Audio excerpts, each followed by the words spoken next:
네, 오늘 소개해드릴 책은 나라 말이 사라진 날입니다. 네, 이 책은 제목에서도 알 수 있듯이 우리 한글에 관한 이야기입니다. 한글은 아시다시피 1443년 12월 세종대왕이 창제를 하고 3년 뒤인 1446년에 반포를 하게 됩니다. 이 3년간의 세월이 걸린 이유는 여러 가지가 있겠지만은 이제 채만리를 비롯한 반대 세력들이 너무 활개를 치면서 이 한글을 언문이라고 아주 낮게 평하면서 반포하는데 시간이 많이 걸렸다. 그리고 소설 뿌리는 깊은 나무에 보면 그 한글 반포하기 그 7일 동안에 일어났던 어떤 집현전 학사들의 연쇄 살인 사건, 거기서 이제 세종을 도운 호위무사 무휼에 관한 이야기가 또 나오고, 그리고 그 천문, 영화 천문에 보면 장영실이 나오죠. 장영실이 이제 임금의 가마인 아녀를 만드는데 이 아녀의 바퀴가 부러지는 사건이 일어납니다.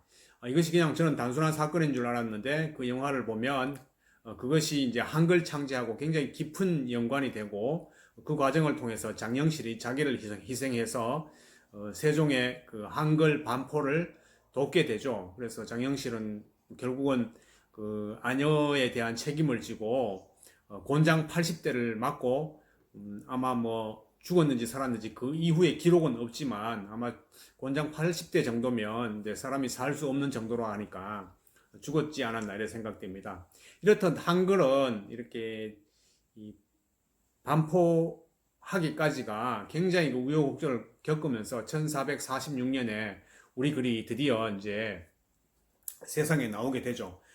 그러나 이제 조선조 총 그 502년 동안 이 한글이라는 게 세상에 나왔다고 해서 바로 이래 한글이 쓰여지지는 않았어요. 워낙 그 중국의 그 한자 문화권에서 있다 보니까 그 이후에도 한자와 한문이 계속해서 공존해서 쓰여지게 됩니다. 특히 이제 그 송광정철의 가사 그 관동별곡이라고 있죠. 이게 송광정철이 강원도 관찰사, 지금은 이제 도지사로 발령받고 이 태백산맥을 그걸 기준으로 이쪽은 영서, 이쪽은 영동이지 않습니까? 이 태백산맥을 넘어가면서 간동지방의 그 팔경의 아름다움을 시로서 노래한 그 간동별곡, 이것도 보면은 역시 한문 혼용으로 되어 있습니다. 이걸 그래서 이게 한글로 된 가사로 봐야 되느냐라는 논란은 있지만은 일단 그 한글이 들어가 있으니까 한글로 된 가사로 보자. 그래서 어떤 송광정철 선생님이 쓴 이제 관동별곡, 사미인곡, 성산별곡, 송미인곡, 이것이 이제 한글로 된 가사가 나왔고, 그리고 연산군 때 그 허균은 최초의 한글 소설인 그 홍길동전을 썼죠.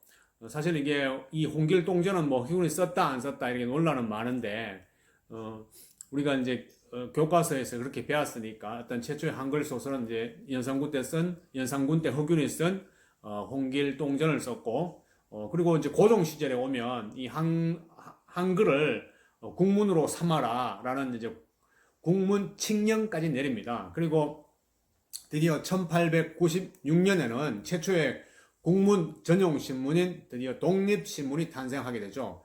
이것은 당연히 대중들에게 인기가 많고 대중들의 알 권리를 이제 신문을 통해서 베풀었다. 그리고 또 문맹률을 낮출 수 있고 그런 문맹률을 낮출 수 있는 그런 계기를 만들었다는 데 대해서 굉장히 그 참 위대한 업적이죠. 1896년에 독립신문. 근데 이 시기는 이제 그 서세 동점의 시기죠. 서양의 세력들이 점점 동쪽으로 이제 오는 시기입니다. 거기에 이제 일제가 우리나라의 1876년 불평등 조약인 광화도 조약을 체결함으로써 우리나라의 그 부산 포를 시작해서 원산과 인천을 강제 이제 열게 만들죠.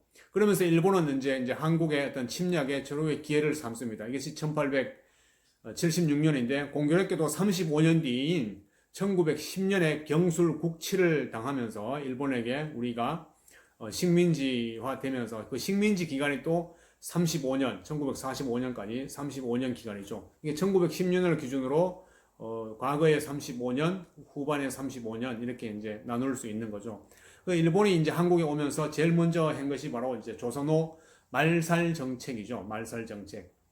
이 나라 말이 사라진 날은 바로 여기에 이제 기초를 해서 우리나라 글이 세종대왕이 만들면서 이제 써오다가 갑자기 일제에 의해서 일본어 교육을 더 많이 받게 되고 조선어 교육은 이제 등한시되는 그런 어려운 가운데서도 어떻게 우리 선조들이 이 나라 말을 지켜냈는가 여기에 대한 그런 스토리가 담겨져 있습니다.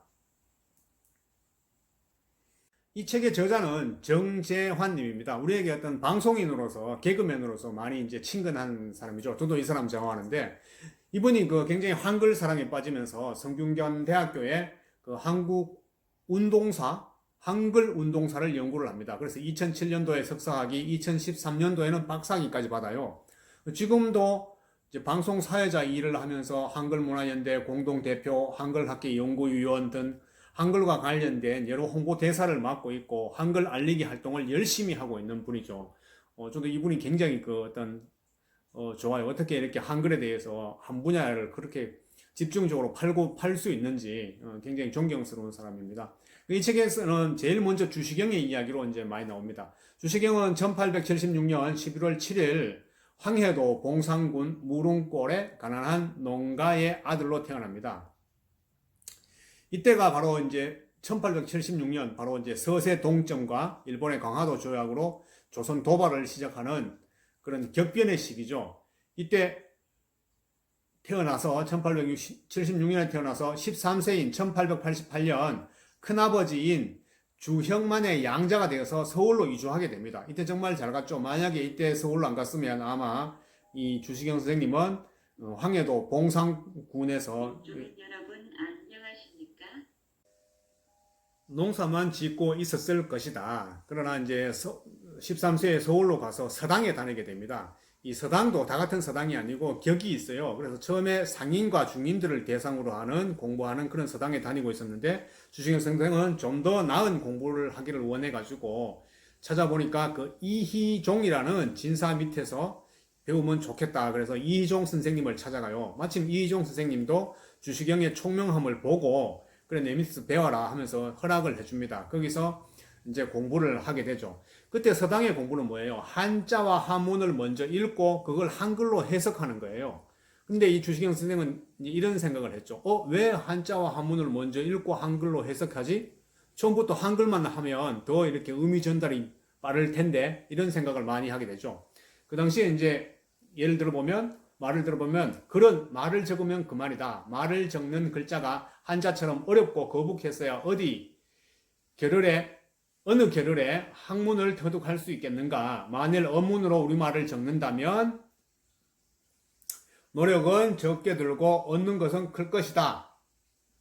주시경 선생의 이런 그 발상이 훗날 말모이는 이제 우리나라에서 최초로 편찬이 시도된 국어 사전을 말합니다.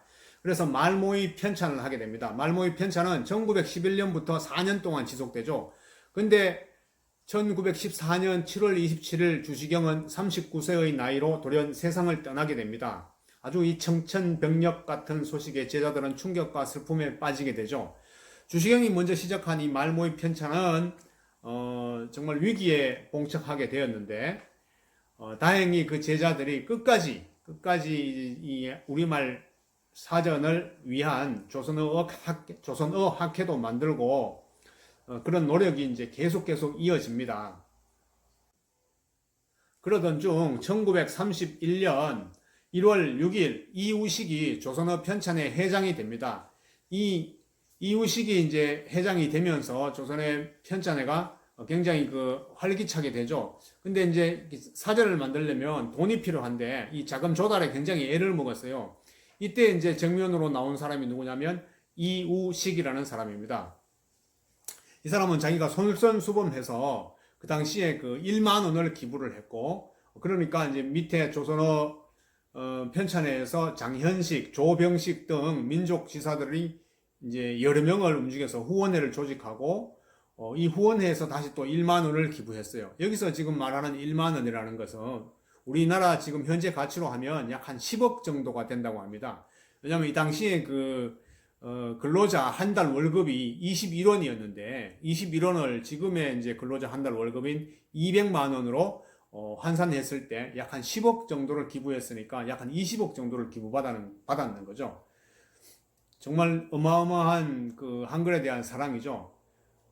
저는 이제 이 책을 읽으면서 이제 가장 그 와닿는 구절이 뭐냐면, 평범한 사람은 세상을 가르치고자 하는 것을 배우지만 비범한 사람은 자신이 배우고자 하는 것을 찾아 익히는 법이다 라는 구절입니다.